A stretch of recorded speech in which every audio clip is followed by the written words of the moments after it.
9 o'clock and a show at 9:05. Neither. All right. We there it is. Yeah, we are live. We are live, everybody. Okay. This is the worst. All right. So yeah, YouTube changed the way that you have to do live streams again. So literally the worst day of my life. So how's everyone doing? This is the live stream. Better or worse, it is here. Yeah, well, I don't know at least we're live. Yeah. So this week we're going to be talking about the One Big Weekend and everything going on with that, and possible some future stuff that we're going to be doing. So, yeah, that's it. Wait, we're going to be chatting with our future selves? Yeah, future selves. Yep. I wasn't ready. You can never be ready to talk to your future self. Actually, you were ready. So. Yeah. You've always been ready, Robert. Oh. We actually got the future you to talk with a past you, so it's all. We've already recorded the interview. It's all done. Oh, sweet. I like that. All right. So I guess I'll find out about it later in the future. Yep. You'll just read about it later. Oh, okay. So. All right. What are we talking about, guys? One Big Weekend. For the most part. Well, why don't we start off with 2-team takedown update real fast? Get that out of the way. I guess. Then we can. No, it's not. Gee, just a little tournament that we like to put on. Let's see. Oh, I don't even have. So we're in. Challenge. Yeah, we're in round 4, and we've got 1, 2, 3, 4. Half the matches are done, so doing pretty good there. We actually have.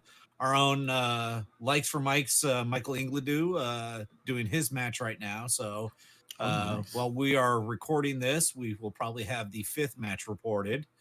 So just a couple left, and those are usually what I call our weekend warriors, the guys that are only available on the weekend to do matches. Weekend warrior. Usually that's Mike, but he had an opportunity to play it, so.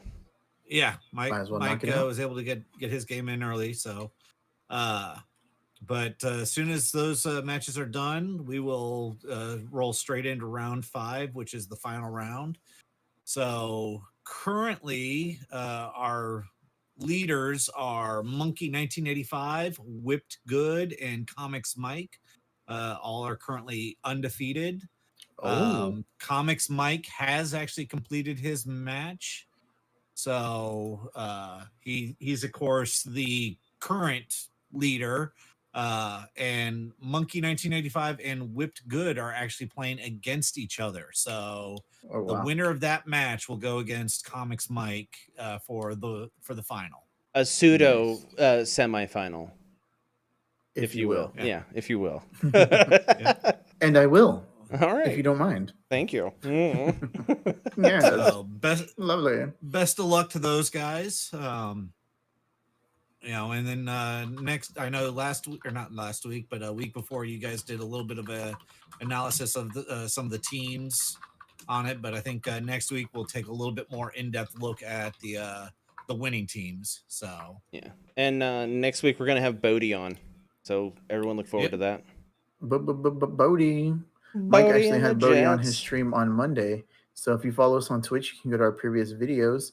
And you can see that match. Mike was playing some Pigskin, I believe was the game. And started off with some Pigskin and went to some old school retro WWE WWF games at the time. Yep, at the time. Yep. Awesome. So some Check them out. Superstars, what was it? Not WrestleMania, but WrestleFest. The one that Midway did that is effectively WWF Mortal Kombat. Yeah. Yeah, it was WWF. I think it was called WrestleMania. Yeah. I used to have that on PlayStation. I love that game. Not my favorite game because it's the least wrestling out of them. It's more a more fighter game. Yep, and I like that. Shawn Michaels is awesome in that. Doink the Clown, so good. Bam Bam Bigelow. Undertaker, Lex Luger. Isn't it Lex Luthor? No, it's Luger. DC. Okay. Yeah, makes sense. Yeah, it'd be kind of a weird crossover if they had one of the biggest villains. Crossover. Yeah. Trying to be one of the biggest baby faces. Yeah. Because at the time, Lex Luger. I got it in your head now. Now I couldn't say it. Lex Luger was one of the biggest baby faces in the WWE. Yeah. It wasn't until they, revealed his bionic elbow and turned him villain. So The Bionic. bionic elbow. he had a metal plate inserted into his elbow through surgery, and so he started using his elbow to, as one of his wrestling moves and knocking people out with it. So they looked back and they're like, oh, he's hitting with the metal plate, he's knocking people out. So they called his bionic elbow. Nice. That would hurt his elbow just as much as the person probably. Exactly. No, it didn't actually exist. It was all storyline. But No, that They can't don't- be true. They don't lie in WWE. No, what? everyone knows it's real. Big corporation or Ryan? Which one's lying? I don't know. I'm thinking the big corporation. So yeah, be sure to check out our Twitch. We try to live stream as much as we can now. Actually, we live stream a lot there. Mike is doing a lot of live streaming, and then both you and Rob do a bunch of magic stuff. Joe has on his the _ Joho. That's why I couldn't find him. Twitch. He's got his. He does a lot of Legends of Runeterra up on his, so check him out. There you go. I'm the only slacker as far as I don't actually stream anything, so You just make sure we stream okay and get stuff up. So that's all. yep. We'll take it. But speaking of streaming, we had and I say we, I mean, I was playing in it. You guys were the ones actually doing the streaming. Had, what was it, a 8.5 hour stream? Something like that. 7 hours, 25 minutes, and 36 seconds. But who's counting? There you go. Let's call it 7.5 hours. 7.5 hour stream on Saturday for the One Big Weekend North America. So, Hey, Mel. Hey Mel, how you doing? Yeah, that was quite the stream, to say the least. There was a lot of, hey, I'll be right back, I gotta go to the restroom. Yeah. I was drinking a lot of water that day. So, man, but it was fun. It was really fun. It was really interesting. When you put bans in place for big cards like Godcatcher and Becky, you see some interesting teams and see some teams that you just hate. Yeah. And so it was pretty good. Yeah, we had a lot of questions of, why did we ban certain cards and not other cards and stuff like that. And I mean, Arj can go into much more details as far as why he banned specifically what he banned. Again, the One Big Weekend is a Rolling Thunder event that we just helped facilitate with them. Mm-hmm. But he looked at the current meta and responses from some of your higher competitive level players, and it was determined that those cards would shake up the meta without disrupting too much. So unfortunately, it left a couple of other win cons very strong. Actually, I'm not even going to, I hate calling them win cons. Hope Rachel, in my opinion, is not a win con. It's a enabler to a win con. You know? But no, we saw a lot of different things. Rob, have you looked at our team analysis sheet that we I used? did not. The all only right, teams I saw were the ones on stream. So what would you think was the number one used card in both North America and EU? In both? Mm-hmm. I think Chris said it earlier. Before we went live? I think it was Clayface. So yep. And if you're going to ask me second, I would probably say the Energy Fixer. Clayface was the number one used card on teams across both tournaments. He was number one on North America and tied for number one on EU. Oh, what was the other number one? The other number one in EU is, of course, Becky Lynch, the man. Wow. Both of which were on 6 teams. Dang. As such, the most common counter to Becky Lynch appears to be Istrid Horn, Moneylender. What does that do? Oh, you I had to heard a ask lot me of that people question. mention. I can look it up. Yeah. I heard people mentioning it, or specifically Reg mentioning it, and I'm like, what does the Istrid horn do? Like, I don't even know. So that's crazy. Because I'm all about, since we're gonna do the one shot later this month, I'm debating on running a team that's just totally gonna counter Becky Lynch if possible. Probably not, like, probably won't be able to pull it off. Yeah. And any little thing that I can use to my advantage to help do that, I want to do that. So Instrument Horn, 2 cost fist experience. When fielded, you may choose a global ability. If you do, it cannot be used this turn, and any of its effects immediately end. So, not, that definitely shuts down your roach rope. Hope Rachel. Yeah. Roach. I didn't know there's a roach. So doesn't it also is helpful in stopping the Becky Lynch and using either the Jerry Lawler or the Booker T globals to help get her through doubled and whatnot. So, but it's when fielded though. Mm-hmm. It's like a one-time use sort of thing. Now you're gonna have to constantly cycle him in some way, shape, or form. So I can see how it's a good counter, but also I can see that it might not be that efficient. Yeah. Huh. I mean, you got to do something. Becky's like so hardcore. You got to do something with it. Yeah. Yep. Cool. Hit me with some more stats. Stats. What else we got? So the number 2 used card in North America, this one actually surprised me the most. That I didn't honestly think we were going to see it that often. Was Black Widow Agent. Really? So yeah, the promo Black Widow makes a return as a top card. That's the force block or force attack. Force block? No, it's that wasn't not Agent. Huh. Your opponent can't. So while Black Widow is active, reduce damage from opposing character abilities by 1. Your opponent can't target Black Widow with global abilities. Right. Interesting. So your opponent can't target Black Widow with global abilities isn't all that important, other than the fact that she's kind of fairly weak on the defense side. Mm-hmm. And so, for Overcrushers, it keeps using her from being able to use her as that. But most of the stuff, there wasn't a lot of ping, main step damage going on that she would have defended against. Yeah, and I think a lot of people were worried about that. Right. What's his name? Right. The one thing that I hate so much.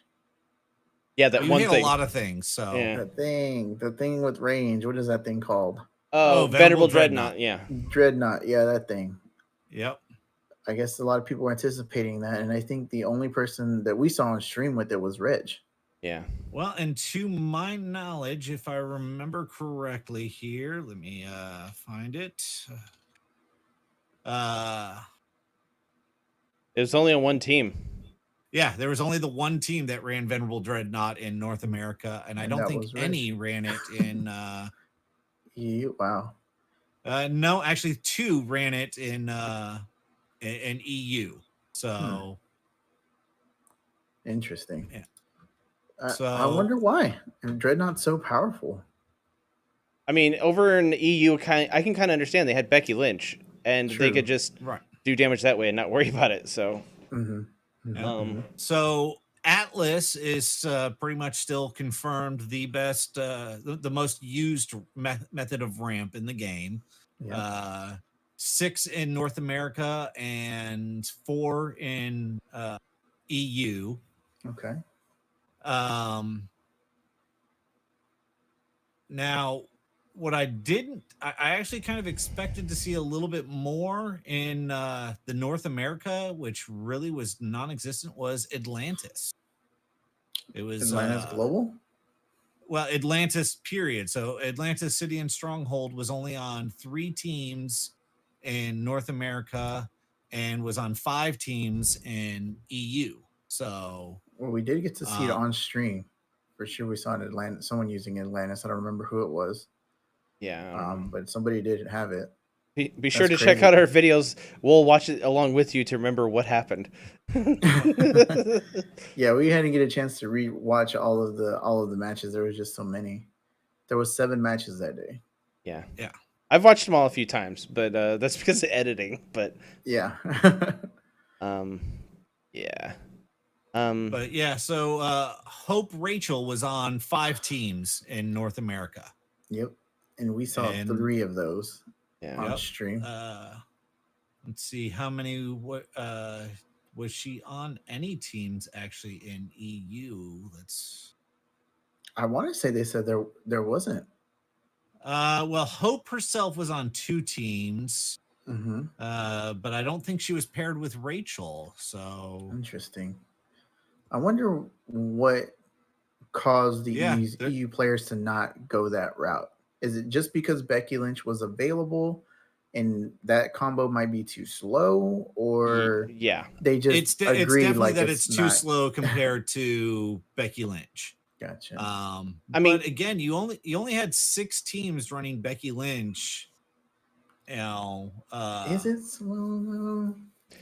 I mean, here's the thing: you need multiple things to go along with Hope, and it kind of like lessens your team, so to speak. You do have pivot points, you do everything like that, but Becky Lynch will do everything that Hope does plus more if you want to win. And does it in one card. Yeah, you know? But you also have to get to the attack step, and if you can KO before Becky swings, then you're gravy, baby. Yeah, but when Becky is fielded, she gets rid of that Hope. That's it. Yep, that's the problem. Intimidates. Nailed out. it. Makes sense. Yeah. Reroll. She rerolls Take it. 2 damage. Yeah. Yep. Yeah. So that's okay. All right, now I see the issues here. Yeah. And I hate Becky Lynch now. So I'm gonna run her. Justice was the #1 used set when you combine both things. So total of 14 on North America and 12 on EU. So and then TIW. Yeah, so Trouble in Waterdeep, very close behind it. 12 or 9 in EU and 15 actually in North America. So WWE, if we take all of the WWE sets, let's see, we've got WWE Bitter Rivals, so that brings up to 10. What is the tag teams 3? So 13 for North America and 8. Yeah, but you're not counting all the for the team packs. I'm not counting the other ones there either. But so 13, so 26 total for all the WWE. The all the packs, everything combined. So not as good as it is. There doesn't see it doesn't quite Justice is still seems to be the meta impact still as far as sets go. So there you go.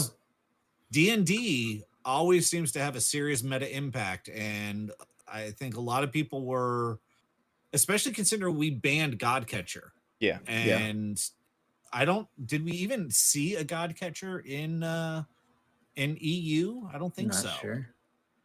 I know in North America we definitely saw some yawning portals. Yep. The Grails. We have 1 Godcatcher on EU.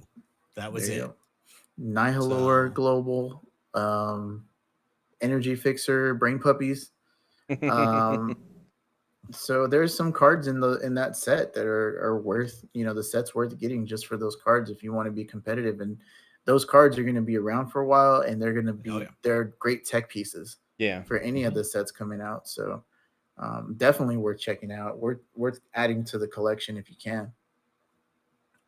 100%. So I actually broke my non-play history and actually entered this tournament and got to play for a little bit. Oh, how was it? And I did absolutely horrible. Not only was I rusty as all get, my dice betrayed me on every turn. Pretty much. Oh, no. And I just I was not well equipped. My team, I made a couple of poor decisions with my team build and left myself vulnerable to some specific teams. Specifically, I misremembered how Hope Rachel worked, and Oh no. I had an answer for it, but it was an answer in a not an easy way to get it to. So, my first round was against Yort, who was running a rope Hope team, Rachel, yeah. a Hope Rachel, and luckily I was able to take him to turns. It was I made him work for it, but I was running a Heenan drone team, and of course the main purpose of that team is to get a fetid bloat drone out and then cycle through your Bobby Heenans. I had no problem getting the Bobby Heenans. I could not get my fetid bloat drone to save my life, and by the time I did get my fetid bloat drone, was too late. Yort had his rope all set up. Even worse, I brought the Nihilor Global for him as well, so he had 2 triggers per round. Yeah. And I brought Clayface for him, so he had 2 Clayface triggers per round. So, oh my gosh, he was guaranteed he had the masks he needed to get everything going. I did not get the energy I needed when I needed it to get my gazer to try to get out from underneath it, and even if I could never get fetid bloat drone to roll to do anything. So I just made him chip me down. His win con with it was Danny Moonstar using the infiltrate and Domino with her energize. Yep. Go ahead. I was gonna say towards the end there, he got me so close that he decided he wanted to get the victory over me using Domino energized damage. And so that's why I was able to take it to rounds, because he was just trying to get it, and a couple of times it was one of those, I'm just gonna go energize on you. He was trying to yeah. So he definitely had that. I don't think I actually did a single point of damage to him in that entire match. It was not a good way to start the day off. If you're interested in seeing how Yort's team played, that video just went up today with Yort versus Jordo, and he is running that exact team that Ryan was just talking about. So check it out. It's a great team. And he was trying to get a lot of damage in there with Domino, and at one point I was like, all right, it's not Steven levels of Domino damage that I've seen before. Yeah, but no, and I mean, Yort is a fantastic pilot. He knew that team. I mean, the second he realized he had 2 triggers on a lot of his globals, his team just blew up. He knew exactly how to utilize every last bit of it. So, I haven't gotten to watch his match with Jordo that you guys had. I'm sure it was actually a fantastic match. It was good.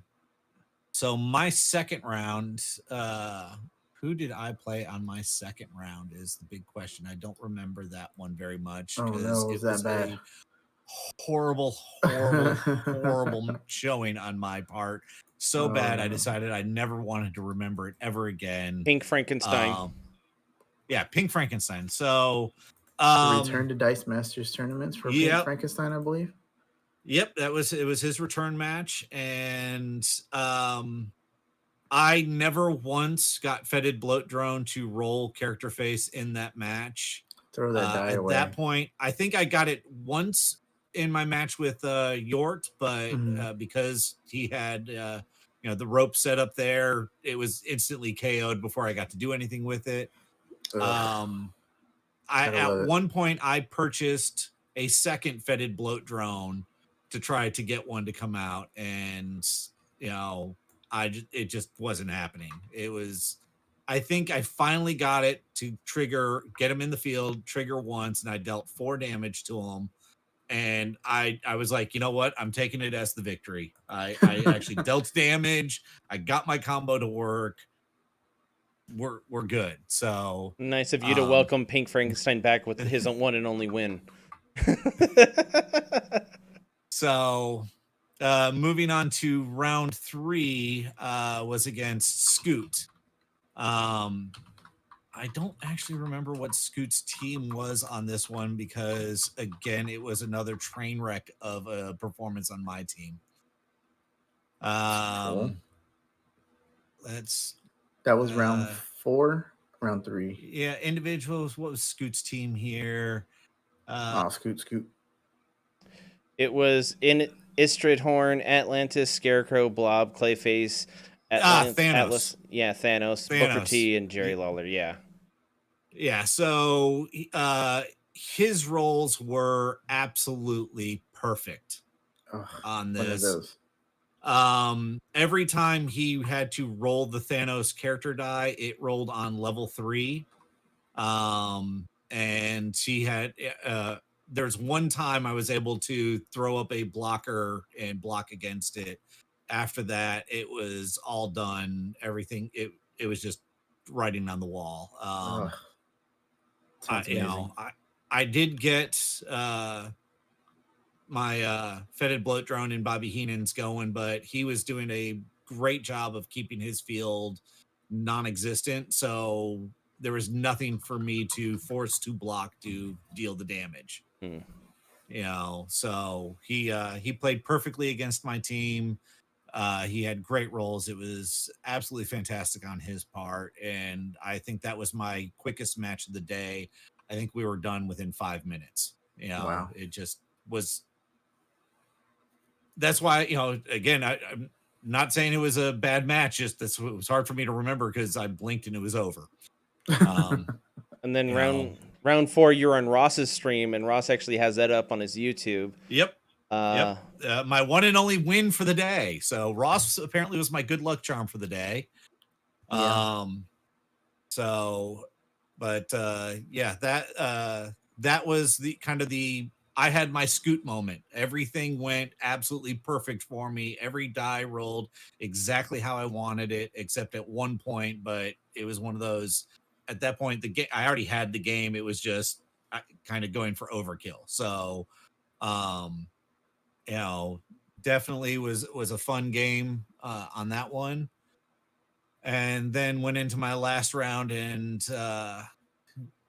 Who did I play my last round there? Ronathan PX. Ronathan PX. First time I'd actually gotten to play against Ron. Great guy. Didn't quite understand the mechanics on my team, so we discussed a little bit there. So he understood what was going on, and he very quickly caught on what's the best way to take me out, and he did. Another very quick match for me on that one. So I did not prep well. In fact, I only used the team once beforehand testing. It is a variant on a team that I used last one big weekend, so I knew the mechanics on it fairly well, but I just didn't know the current meta well enough to know how to counter the meta and when to pivot and when to do certain things. And so I had a horrible showing. So it wouldn't be CR Game Room playing in a tournament if you didn't prep properly. Yeah. Or if you did prep properly. Yeah. So, for us here on stream, we saw some of the top players that were on the top tier players, I guess, if you want to put it that way. It sounds kind of mean, but the better records, I guess. I don't know. It is what it is. Yeah. And it was mostly the Rachel Hope teams. So we saw an interesting team with Elliot, which was a kind of ridiculous budget version. Yeah, it was a budget version of Becky with the Deadpool. Yeah. That whenever it's blocked, it gets overcrush and +3. So you just Jerry the King Lawler with Booker T, and you're doing tons of, and then flip it with Bizarro Global, and you're looking at a 10 damage coming through. And if it's on it's up on the level 3 side, it's 14 damage coming through, and it's like so it's crazy. So that was an interesting team. That was really cool, and Elliot ended up making it to the semifinals. Yeah. So that was really cool. And I think Elliot's a newer player, so that's a really great showing for a new player. Just goes to show that you don't have to be a pro to play in these tournaments. If you're playing tabletop, playing with your friends and stuff like that, you can join an online tournament and do some work. Yeah. So Ian, the gentleman who actually won the North American one, not to say he's not a seasoned player. He was at Worlds last year. Yeah, last year. But this is kind of his first real foray into online play. So, it's definitely a, little bit of a shark pool out there with some of these guys, but I highly recommend it. There's definitely fun to be had. Yeah. I'm not sure what just happened there to you, Chris, but you had a real fun face on there. Dropped my remote for my light. Yeah, Ian, he did win the North America bracket, but he also ran a Hope Summers, Rachel Summers team with the Jubilee as his win condition, just doing ping damage every time Jubilee gets fielded. It was the one that whenever Jubilee is fielded, you do 2 damage, and then guess what? You just clear the board and field Jubilee again, and that was his win con, and it was really good. If he had the opportunity to swing, I don't remember if he did or not. Those matches will be online soon, so look for those. But those were interesting. And then Reg was running a Dreadnought, Logan. Venerable Dreadnought, Logan. Good things. He renamed Grishmar. He renamed it Andre the Giant. So Andre the Giant. Yeah, he had his alt arts that he likes to use. Logan Grimnar. That's it. Logan Grimnar.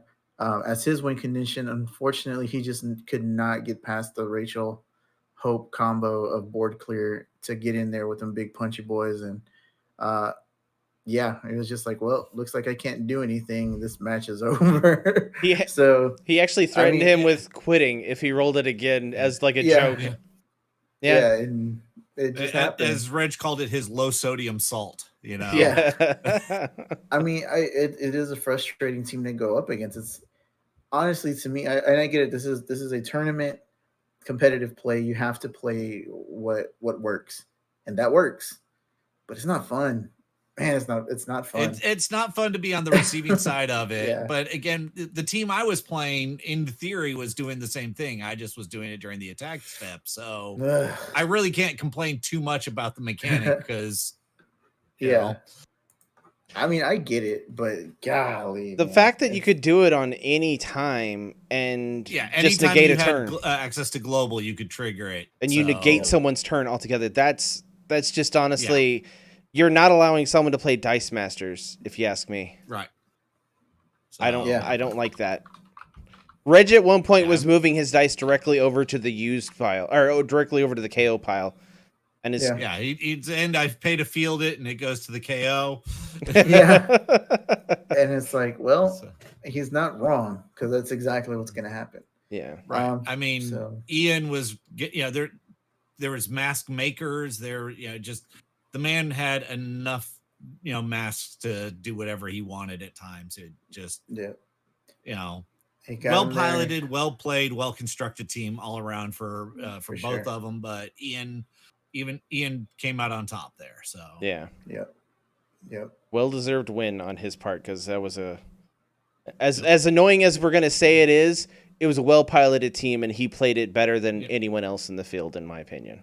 Yeah, for sure, 100%. Not taking anything away. It's just like, if I was playing against it, I would have been just as frustrated as Reg and be like, well, throw my hands up. There's nothing you can do. Like, call it a day. You can't even flip the table. You're playing remotely from each other, so it's like you can't even flip the table. What fun is that? So that is true, but it was a good day. It was really fun. I think everyone had a good time. We had multiple streams going on Twitch, so at one point I think there were 6 live streams going on, and two other people had stuff recording. Mm-hmm. So there's DM Armada actually released his first round video today. Nice. And I know at one point he actually paired against Reg. So there should be a match of it was his round 1. So that round 1 match is actually Reg, who took second place overall against DM Armada. That video is up. So Is that the only game DM Armada lost? Or did I he go 3-2? believe so. Yes. Wow. That's crazy. Yeah, he lost in round 5 to Wally as well. That's why Wally ended up in the That's finals. how he got in the top 4. That's right. Yeah. Okay. Yep. That's crazy. So, yeah. All right. Well, what do you think in the North America bracket? Actually, it's in both brackets. What do you think the most common energy on a team was? Masks. Shields. Bolts. So in North America, we had 8 teams had Bolt as the most common character. Wow. And in EU, we had 5 teams with Bolt as the most common energy. Is that Jubilees? What is another Bolt? Is it the energy fixer that's a Bolt? What is it? Oh, now you're Black Widow. Make me dive into the numbers. Black Widow's bolts? I believe Black Widow's not built. She's fists. No, Black Widow's fist. Oh, lots of Jubilees probably. Yeah.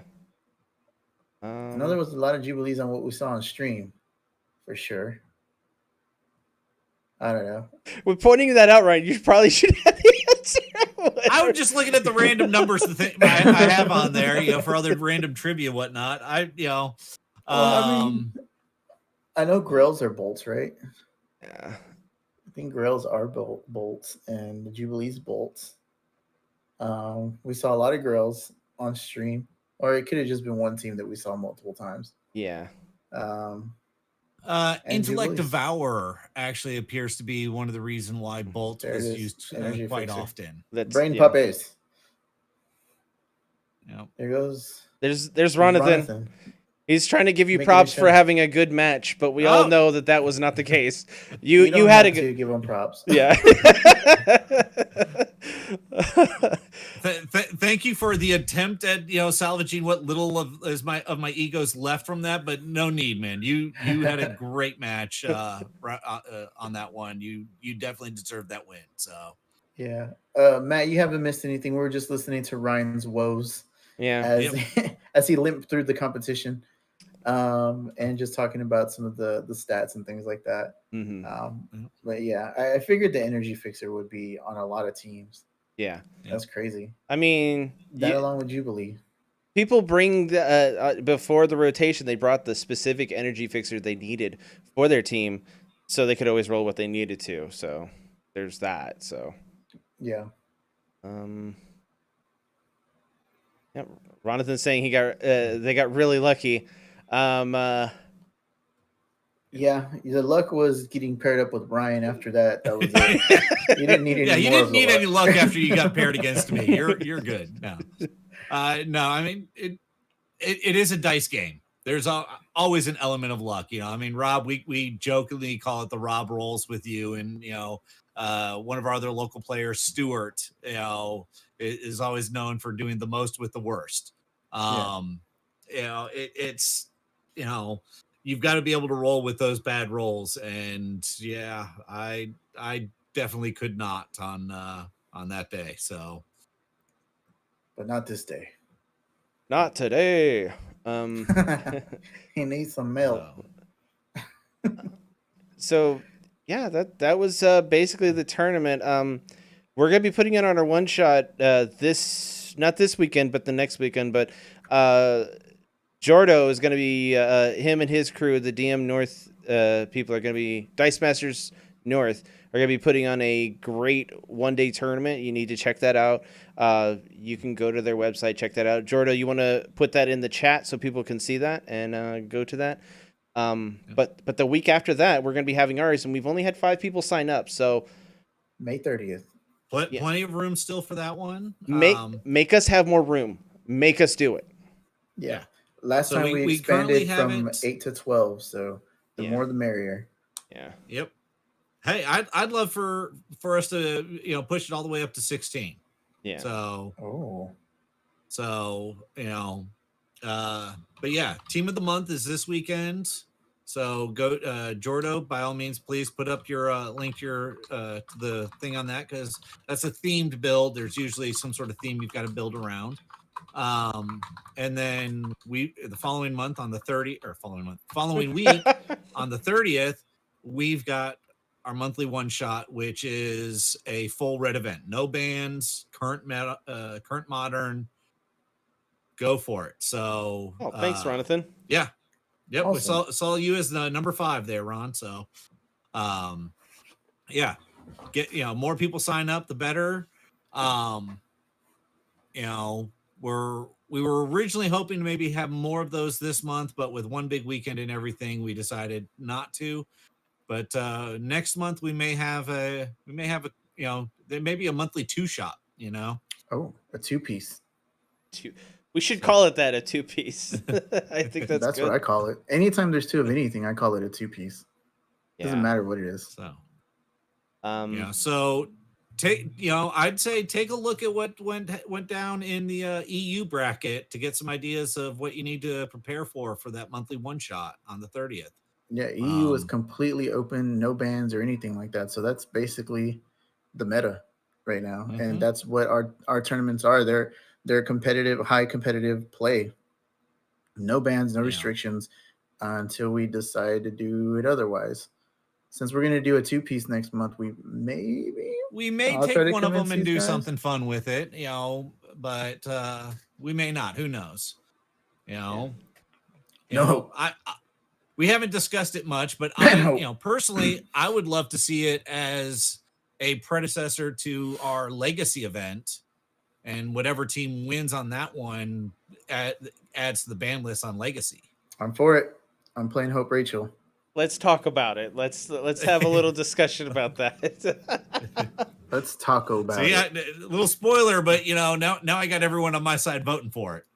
Oh man, I know I'm for it. You don't have to convince me very hard. We have to have the legacy ban list updated before we go forward with that. Then. Yep, I'm working on that. So yeah, that's more work for you. So if you want to do that, that's fine.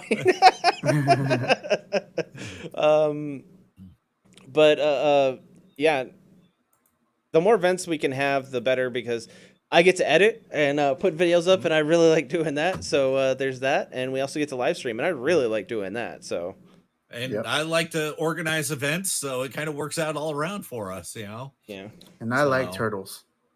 It's true, he does like turtles. Also, our Twitch. We kind of had a long conversation last night on there, me and Ryan and Mike, and it was mostly me and Ryan getting into the nuts and bolts of tournament stuff, and mostly Ryan. But yeah, we just had a long conversation, and Ryan was sleepily going through a lot of the stuff, and he's like, "Oh, maybe we shouldn't be disclosing this." And I was like, "Who's watching right now? It's fine." It's almost 2 a.m. Sure, everyone's listening. Not thinking about the fact that it's also recorded and anyone can access it for the next 30 days. So yeah, there you go. So go back and watch that video on Twitch. Steal our magic sauce. There you go. Yeah, I think we're gonna do some magic stuff this weekend. We got to get with Joe, figure out his schedule, see what's going on with that. It's going to be another Moto one, because no one can go out right now and get stuff, so it's just gonna be a Moto thing, I think. Plus, we've already had the decks built for a long time. Yep. They are ready to go. So it's our last commander game of our monocolored series. So that's going to be done finally, and we can move on to actually building interesting teams. Not that these weren't, because I know I had some really good monocolored ones, I feel like. Yeah. That should be happening Saturday. Should be, fingers crossed. And then I really want to knock that out.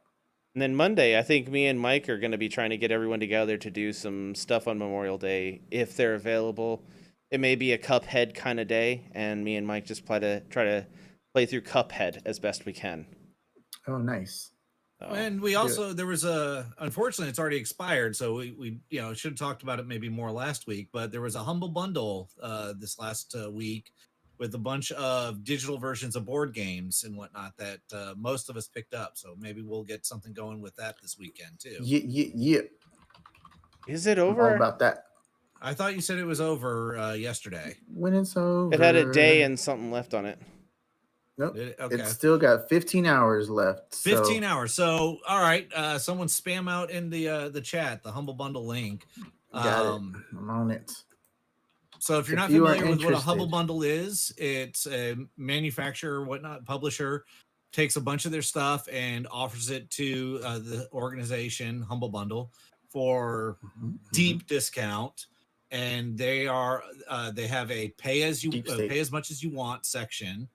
And if you pay more than the average, then they add a whole bunch of stuff. So the earlier you pay on the Humble Bundle, the lower you have to pay to get all that extra content. So at the time, Rob and I believe Mike did it. It was $12. I don't remember. It's still you got it at $12. the same time, Chris. Is it still $12? So yeah. Okay.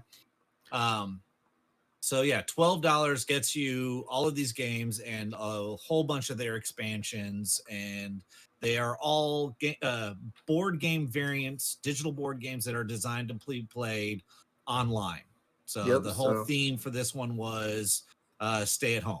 Yep. So the games in this bundle are Patchwork, Love Letter, Carcassonne, Small World 2, King and Assassin, Splendor, which is really fun. Just expansions on Carcassonne, Small World, Mysterium, the Lord of the Rings adventure card game, Scythe. My bad. Sorry. And yeah, that's it. And the rest are just expansions to the other games. I thought there was a Twilight Struggle. Sorry, Twilight Struggle. Yeah, sorry, I didn't. Yep. I saw it, but it didn't register. So yeah, there's a whole lot of games and expansions there. $12 is really good considering Splendor is like $30 if you get the actual board game. Small World is probably like $50, I believe. Scythe is $50. There you go, Scythe. Lord of the Rings game, I'm not sure. Carcassonne's probably a $20 game, but the expansions are expensive. So $12 and you can play all that stuff. It's really, really cool. And Love Letter is a fun, easy game to play. You can pick it up and play a game in minutes. So yeah, I actually Love Letter is one of those games that I start people off with whenever we have a game night with some new people. Yeah. It seems like, oh, this is going to be a very quick game, but it actually, can take a little while to play through the whole game, gets people involved, gets, in social interaction going on with people because you're, having to try to deduce what they have and, stuff like that. And so it can be quite fun for being so simple. Yeah. Yeah. This may be what we try to do on our board game nights during the month because spoiler alert, it was really fun. I don't care how popular it was that everyone for the Lord of the Rings Trivial Pursuit. It was fun. So I want to do it again. So not necessarily Trivial Pursuit, but just board games in general. Well, and I need to reach out to Mr. Williams over at Ministry of Dice, True Mr. Six. Apparently, Aldi over there is partnered up and is selling a bunch of Harry Potter stuff in their stores over there, including the Harry Potter Trivial Pursuit game for £9. Wow. Ooh, we need to get that. That's really good. Yeah. So, we may need to be talking to you, Mr. True Mr. Six, about you getting a copy of that and shipping it out to us, because here I can't find a copy of that game for less than $90. Holy crap. Yeah. And so, even if it takes $20 or $30 to ship that out to us from there, it's still cheaper than us trying to buy that game. So, and by the way, if he's not actually going to ship it out for any person listening to us doing something shady by getting exported things to us. That's not really going to happen. Okay. But speaking of the Ministry of Dice, as we're almost done here, they are coming up on their 3-year anniversary, and they are currently doing their fundraiser to help keep the lights on and everything. So if you got a moment, head on over to BritRoller6.com, take a look at it. They've got all the information up there on it. and we were just talking with him a little bit earlier today in a birthday bash type match for them in mid-June. So keep on the lookout for that. We don't have any details right now other than we put one on for him last year. Robert drunkenly showed up at the end. Yes, there's going to be another one perhaps this year, whether it's with the DM North, whether it's with us, whether they do it on their own, I don't know, but there's going to be another birthday bash for them this year as well. So nice. Congratulations on 3 years, guys. Congrats, good job, you did it. You did amazing. Yeah, they always put out good stuff too, guys, so definitely check them out. Subscribe to their YouTube page if you haven't, to their channel. Watch their videos and stuff. They're really cool, really good guys. Lord of the Rings Trivial Pursuit was fun. Harry Potter Trivial Pursuit would be fun also. I've read through the books once and I've seen all the movies quite a few times. Not as much as the Lord of the Rings movies, but I've seen the movies quite a bit. So that'd be interesting. That would be another one that I'd have to bring my wife in on. She's gonna take me out. She's still salty about the fact that you beat her, so she definitely wants a rematch. Rematch.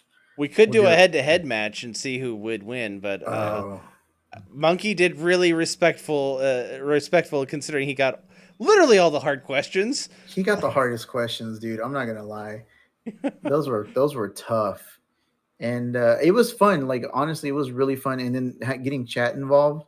Yeah. So if we don't get a fourth person, maybe we just designate player 4 as chat, or maybe player 5 as chat. Yeah, player 5 as chat. I think that's a good idea. So we can do that. I think that'd be awesome. Yeah. Well, I would say either player 4 or player 5 as chat would be good. My concern with player 5 is it might be too much in between players. Mm-hmm. So a little bit too much downtime, because the chat, the chat round takes a while. You got to allow does have a little bit of a delay. Yeah. So. That's also true. I'd also have to type up all the damn information from them because sometimes they can't hear what I'm saying. So that's so annoying. But it's worth it because it was fun interaction. Yeah. Baby Boomer Arcade Trivial Pursuit on MAME. Interesting. Actually, I found on my system. Hold on. I have no idea why my Echo decided to start talking to me there. But Alexa, shut up. I found a Quiz and Dragons game on the RetroArch stuff that I shared out, and it's a basically a D&D style based game, but the whole thing is you're being asked trivia questions, and they're not D&D based trivia questions. One of the questions was about something that Jimmy Carter did during his administration, and so it's actual real trivia questions. I would love that. So I love history trivia. Yeah. Interesting. All right. Well, we got options, sounds like. Yeah. Cool. So before we head out, on that guys, note, we've hit our hour point here, guys. So I don't know. We had technical issues, so we got like 3 more minutes to fill. Oh, okay. You're right. Well, I'll spend 3 minutes telling everyone to go ahead and click like if you like what you hear. Click like if you don't like what you hear. Either way, click like. Be sure to subscribe. Click the little bell for notifications. We just appreciate everybody. Thanks for hanging out with us on Saturday. If you're watching the live streams, we really do appreciate that. Thanks for checking out our Twitch streams with Mike and his classic arcade stuff. That stuff is great.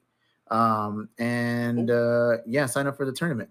Mike's we're putting up a video of Mike's Black Tiger all the way playthrough, or Black Dragon, or whatever the heck it is.